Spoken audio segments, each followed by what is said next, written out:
Next episode, Tradepreneur Show. Francisco Rodriguez, the sales guru, is back with us again. Why? Because not only is a sales guru, or I should say what makes him a sales guru, his ability to talk to homeowners about financing. You're not going to want to miss this. Up your game, up your sales, up your income and customer satisfaction by mastering finance. Hey, welcome back. Thank you for having me back. I'm excited to be here. I hope so, because I keep bringing you back. I mean, I'm going to start charging. When I said, hey, will you do a few episodes? And you came to the first one, and then we kind of, the second one, I wanted to have you come back and do the second one on financing, and then we kind of went off on the other topic, which I thought was great. I really enjoyed that episode. Then I thought, well, we should probably actually bring you back again and talk about the financing, because it's something you're really good at. Next time I'm going to need lunch. Well, and also, everybody knows Tanya Priest, co-hosting, and she's going to be a beneficial contributor to this one as well in her experience with financing, because she offered financing when she was out selling as well, right? Yeah. So first of all, I will say that I believe one of the issues most home service companies, most trade companies face is they don't offer financing enough. Correct. And if they offer, and here's another one, offering way too many options where it confuses the client that they can't make a decision because, like, well, I don't know if I want to go with this one or I want to go with that one. Right. And I think I'll hit it off with saying, like, look, when I'm in the field and I'm selling, it doesn't matter if the drop's $20,000, $40,000, or $100,000.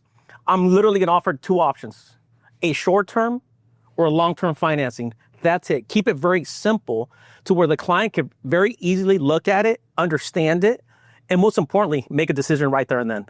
So true. Because there are tremendous options available from most finance companies. We have like 50 of them. Yeah. And it not only confuses the customer, it confuses the salesperson as well. Absolutely. And then what happens is they're so confused about it that they just don't offer it. Right. They're hoping that they think that every homeowner, because they're going to a multi-million-dollar home or even a $500,000 house, that they have $20,000, $30,000, $40,000 set in their bank account. And guess what? Even if you do, nobody wants to part ways with it. Well, no, because how long did it take him to get $40,000 in the bank? It seems that the wealthier somebody is, the more sophisticated they are. Because they understand money. They understand money, and they understand that financing is a tool. Debt is a tool if used correctly. Correct. And another thing that salespeople don't realize and that they don't do in the home is a true cost calculator and a utility overpayment on what the homeowners are paying month over month. That literally, that could be their monthly payment. So in reality, there's no money out of pocket. That's why one of my closest lines with financing is like, look, you could continue giving your money to a utility company. And if you do, I hope to send you a Christmas card. Or you can reinvest it back in your family, your safety, your comfort, your security, and get a new comfort system literally on the utilities dime. I forget the number, but the finance companies we use, give us some statistics on the loans that we actually, or the financing that we actually use and that they write for us. And do you remember the number? It's a high percentage of people that pay the loan off. Oh, it's like, so, because we have like a short term, it's a 12-month or a 10-year loan. They normally pay it within 24 months of opening that loan. Even if they choose a long-term financing. Yeah. So because they're usually getting utility rebates, manufacturers rebates, incentives that we offer as well internally. Yeah. And like you said, a lot of them have the money in the account, but they're not going to use their money. They're going to use somebody else's money, and they're going to get their rebates, and they're going to be strategic about it. And I mean, look, that's the other thing is I believe a lot of people, especially technicians, us blue collar types, we think that people don't use financing, or they don't want to use financing, or like you said, they have the money. And in reality, as you said, that's not the case. I mean, I can't even go into Macy's. You want to finance it? Yeah. I buy a shirt. You get 20% off. Yeah. You sign up today, right? I'm like, well, I'm not going to finance a shirt, but guess what? There's people that do. Yeah. And most of them will get it, put it on their card, and they'll pay it off in the first bill. Yeah. But they don't have to pay it that day. Yeah, they'll let go of the money right now. Yeah. So financing is an amazing tool. I would say the other issue I see happen all the time is it's not offered on everything. It doesn't matter if the ticket's $1,000. Again, like I said, it doesn't matter if it's 1,000 or 10,000 or 100,000. You got to offer it every single time. There's no excuse for not offering it. Well, and I believe so many times you make recommendations, and a lot of times it's a no because they don't have the money. And they're thinking, how am I going to pay for this? And they don't know that we can offer financing for $1,500 to help them out, right? And it's like, hey, look, if you said, hey, we can finance this for you, and then you can pay it off over the next 3 months. Like a lot of people, it's like sometimes that's all they need. And I'll tell you, like one department, if we're generally that's dominating on the financing side, if you look at it, if you see like all these little tickets coming through, it's the plumbing department. Because they'll go to a plumbing call, and it doesn't matter if it's a $1,200 ticket or a $1,500 ticket, they're going to finance it. They're going to offer that financing because guess what? They're talking about it every day. And they're training on it. And because I go on those trainings with them and help them with it. So they're dominating it with it because they're offering on every single call. And with the financing is something that you have to train on and practice. Absolutely. You got to know your numbers and, everything behind it. And, the payment factors, how to properly present it to where it doesn't come across. Because right now, look, people are going to be like, well, I don't pay any interest. Well, you don't have to. We have a 12-month no interest, no payment. Or some people that you offer, with interest, they're like, well, that's really high. In reality, it's not very high. You got to know how to overcome those objectives. I'm like, well, pull out your credit card and see what the interest rate's on that, because that's a form of financing. If you put something on your credit card, you're financing it. So you got to get that, across your head that, anytime you put anything on a card, you're financing it. That it's not coming from your debit card. Yeah, and your miles aren't making it justifiable. Well, and we actually had an issue, or not an issue, a call, and I'm sure remember these details because you were involved in it. But I remember it. There was a individual we needed to replace a system. We offered him financing. He's like, no, that's ridiculous. That interest rate's ridiculous. I'm going to go to my credit union. And he went to his credit union and he got approved, but their interest rate was higher than what we could get on. Absolutely. And he was amazed. Yeah, he was like, what? Yeah. So I guess what I would say. Yeah, and I think, learning how to present the financing, because one of the things you want to make crystal clear to a homeowner, that when you're financing a home improvement project, it is not a credit card. It's a home improvement loan. So I never say it's we have a home improvement company that helps us with this with providing the financing. It's not a credit card. Don't worry. You can't charge on it every single month. It's a one-time shot.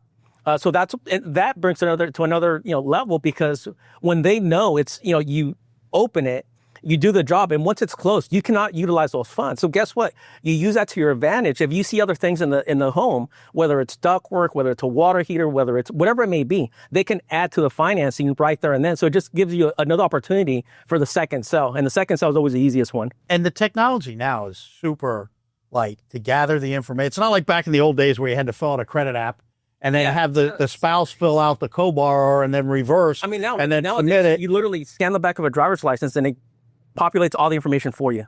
And then and most of the companies do a soft credit pull. Correct. So it doesn't affect their credit. And so, because that's a big pushback you'll get. Correct. Right? Is they want, but if the technician or the salesperson isn't well versed in it and can communicate that effectively, they'll get shut down as soon as they get questions asked. And I'll tell you, I think the biggest one they get shut down on that they don't know how to overcome, it's one, I never finance anything. If I can't pay for it, I don't finance it, that's completely false. Because you finance your house. Did you buy your house cash? Right. Your car out there, is it financed?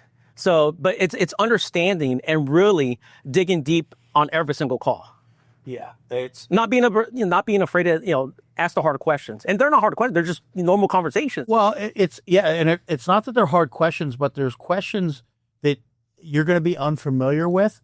Until you do it enough times, you got to do your unless you practice on it, right? And you have to role play offering financing and then overcoming the objections, because it's like anything else. Your confidence is going to be critical. So if you're going in and you're talking to a homeowner about your recommendations and what they should do, you need to exude confidence that you're the expert.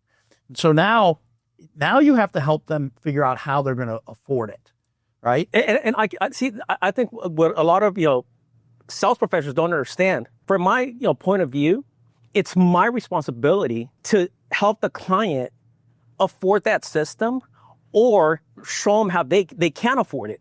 It's not up to the homeowner, and it's my responsibility to find the financing for them. It's not up to the homeowner. I'm serving them. Providing a service, and that incorporates the financing aspect of it. Because guess what? I'm not just a salesperson. I'm going to be the finance person. I'm going to be the person that's going to, the project manager. I'm going to do everything. So you got to make sure that you're, well versed on your numbers. Well, and I'll tell you how it matters. Look, my back door needs to be replaced, and it's a high door, and it's got glass in it, right? Mm-hmm. It goes out to the patio, and it's 20 some years old, so it's time to replace it. And so I called a company out, and the company does some commercials. They invest in some commercials, family business. Mm-hmm. I'm like, I'll call this company out. I get a good feeling about them, right? So I bring them out, and this guy shows up.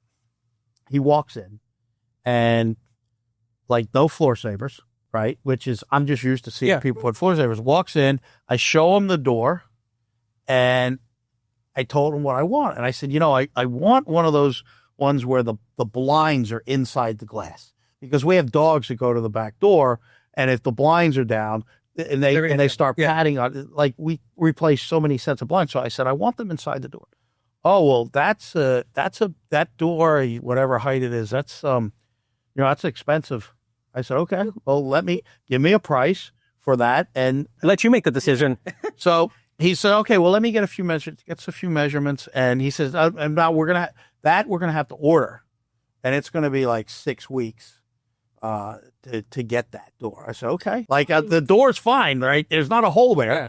So he leaves the house, says, I'll email you the proposals. Sin number one. I wanted to buy right there the door. I want this thing ordered. I want it. He's talking you out of it. I said, okay. He leaves. Now, the proposals came through, and I think it was $6,000 for this door, which was a lot higher than I was expecting. But one, he should have given me a price right then and there. And then he should have offered me financing. Yeah. Do I have the money set aside to replace that door? I do. Do I want to spend it on the door? Definitely not. No. It's the last thing you want to do. If he could give me a 12-month same as cash, or even a 90-day or whatever, then I would be okay, cool, because I can pay that off. It makes it easy for you to make a decision. Correct. And so, one, leaving the house without giving a proposal and giving pricing and options right then and there. Big no-no. I can't tell you how many people we go up against where they email something, right? The other thing is, did not offer financing. Yep. Did not even mention that they have financing available. And here's the other cardinal sin. Followed up with me. He followed up with me once, and then I believe the owner followed up with me once further down the road. No, and they were emails. And nobody called, got on the phone and said, hey, Patrick, look, first of all, have you made a decision? Do you have any questions about the options we presented you? Any further information? That's the follow-up. We're going back to follow-up again. That wasn't hey, are you ready? The emails were very much about, are you ready to move forward? We got to order the door. Da-da-da. Nobody said, hey, Patrick, we sent you a couple proposals. What questions do you have that can help you make a decision? And that, to me, that's follow-up. I would have said, well, and I did have a question. I don't recall what they were now, but there was 2 prices, 2 options. And so and they stopped. Guess what? I still need a door. Yeah. Right. I'm going to replace a door. I might go back to them, but now I'm probably going to call somebody else out because I'm okay, well, that's their price. Yeah. Let me see if that's an accurate price. But you're so right. A lot of sales professionals that they call themselves sales professionals, one of the things that they don't do is they don't ask for the sale. And I mean, I'll use this, because we train with Weldon Long, and this close has made me sold millions of dollars, and it's the easiest close. The only question I have for you, Patrick, is would you trust me with your project? That's it. Yeah, and I've heard you use that. Yeah, I've heard you use that, and it's powerful. It's really powerful. But to be able to ask that question, you got to go through all the steps to be able to get to that. You got to earn the right to ask that. The right to ask that question. Yes, I could not agree with you more. And so many of the steps are missed. This guy's proposal, and the way he walked in, and the way he looked and presented himself, I'm this guy's been selling for a while, right? Mm-hmm. And then I was then the whole thing just kind of, I was man, he's got this book with all these pages in it. I was this is like a really horrible experience. And guess what? My wife wants a new front door too. She wants some fancy thing with glass and then the screen that pulls. And like, he probably could have had a $10,000 to $15,000 sale that day. And you know what's another, crucial thing, just like you're talking about that right now, because I've, gone through this, especially with my neighbors, right? Knowing that you're not the right person, that you're not the right fit for that homeowner, and you still try to, wiggle your way through that, you're going to be closing, knowing that you're not the right fit. I'll use an example. Like, look, we have sold units to my neighbors, and they have literally come to me, but I'll never go present to them because I know I'm going to skip steps because it's my neighbors. You're comfortable. Yeah. So I always send a comfort advisor, and it always sells because they, the comfort advisor knows it's my neighbor, and they're going to follow like everything to the T because they know it's my neighbor. Mm-hmm. Me as a neighbor, I'm going to go in and be like, yeah, let me give you a price, and I'm going to freaking kill the deal. Yeah. Right? Yeah. Back to process. Yeah. Not skipping the process. And you do tend to skip the process when you're know someone, right? Yeah. So how about when it comes to financing? What are some of the, if you can think of them off the top of your head, objections you've gotten that you've been able to overcome, either of you, or what's maybe the most common objection? One is I don't finance anything. You've already addressed that. But other than that. The other thing, again, it's that I talk about it too. The two biggest things in financing, people saying, I don't finance. And then we're like, well, the only reason and again, look, if they tell you I don't finance, you got to know how to follow that, that statement and be like, look, I understand you don't finance, but this is a 12-month, no interest, no payment. And then when you have warranties and guarantees like we do, now you bring a different level. You're like, look, my line is like, look, I know you don't finance, Patrick, but I also understand that it's very hard to part ways with $15,000 or $20,000 right now. And also with our peace of mind guarantees that you could literally test drive this unit for a year to make sure it's the right choice for you, that you're doing the right investment. You're literally not paying a dime until a year from now. And if for whatever reason you're not happy with our installation, we're going to take it out. So you have nothing to lose. You're literally going to test drive it for a year by financing it and not have to pay anything out of pocket. And you can leave your money where it's at, continue making money. And a lot of people are afraid to offer those guarantees. Yeah. Right? Because they're afraid, like, oh my God, I'm going to be giving, people are going to call me in a year and want their money back or want me to take the system out. And I'm like, it doesn't happen. No. It doesn't happen. And when it does happen, it's very rare. It's rare. Because we felt the client. Correct. And you didn't build the value and you didn't do everything you're supposed to do.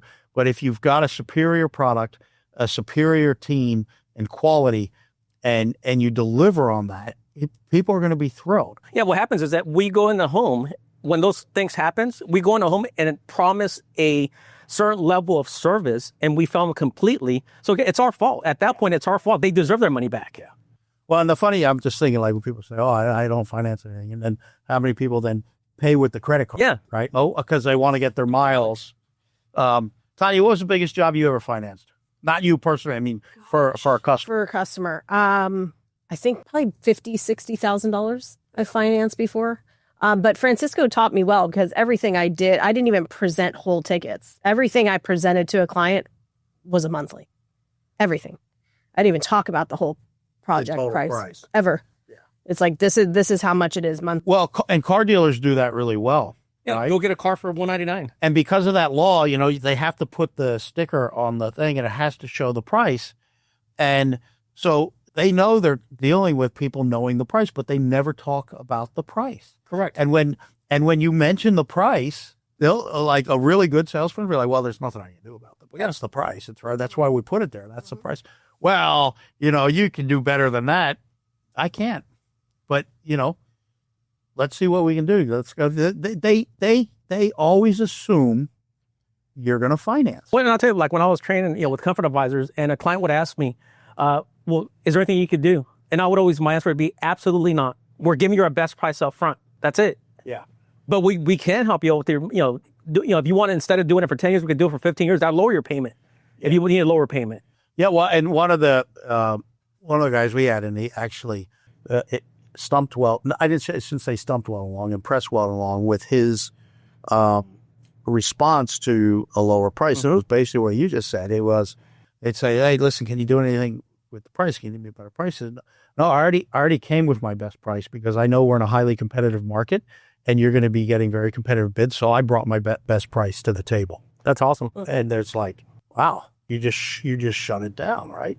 And you know what? And then what happens too, the other reason I think people don't present it is because they're like, well, I wouldn't pay that. It's not up to you. It's up to the homeowner. It's up to the homeowner to make that decision. Well, and that's where you're making decisions. You're spending the customer's money and you're making decisions for them. And like I've always taught, like you don't have the right to make a decision for anybody.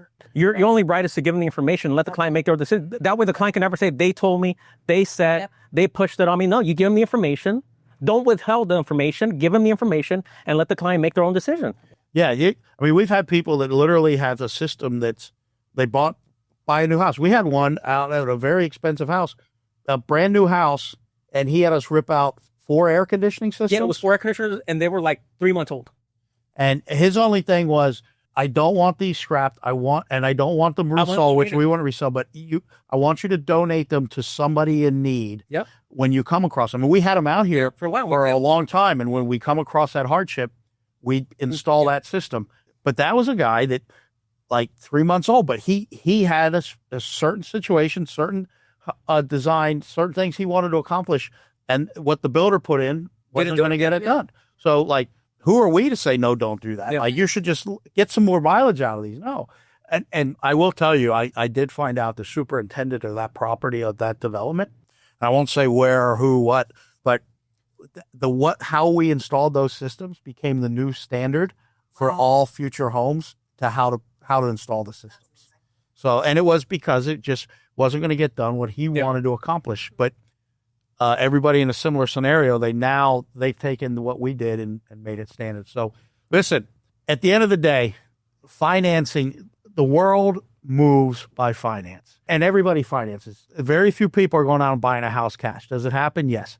Most people don't. Now, a lot of people don't use a lot of credit. And this is a guy I actually like and support and think he does a really great job. And that is Dave Ramsey. And he talks about no debt, no credit. Although I will tell you, there is debt and there's credit that's good. But you can buy a program and easy payments. Yeah.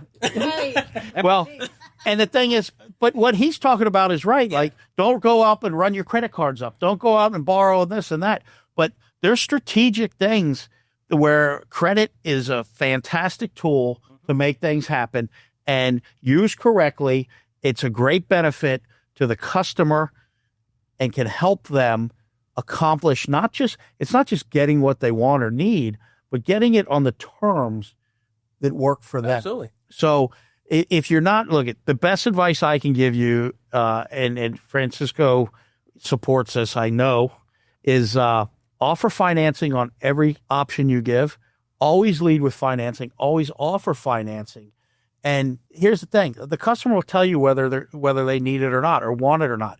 But don't assume they don't want it because it's a small ticket or something like that, because there's a lot of people that don't know how they're going to pay for something or don't know how they're going to afford it right now. And one of your responsibilities as a professional is to show them how they can afford it. It's not just telling them what's wrong and how they can improve things and giving them those options and guiding them and mentoring them in that way. It's also helping them and showing them how they can afford it and start enjoying whatever the features and benefits of their product or service is right away. And with that said, another episode of the Tradepreneur Show. I had a lot of fun. It's so cool. I probably spent more time with you on these last couple of weeks doing these episodes than we do during the week at work. Thanks for your support. Please like, share, comment. Really, truly appreciate it. Until next time, another episode of the Tradepreneur Show is in the books. Be well, be great, stay happy.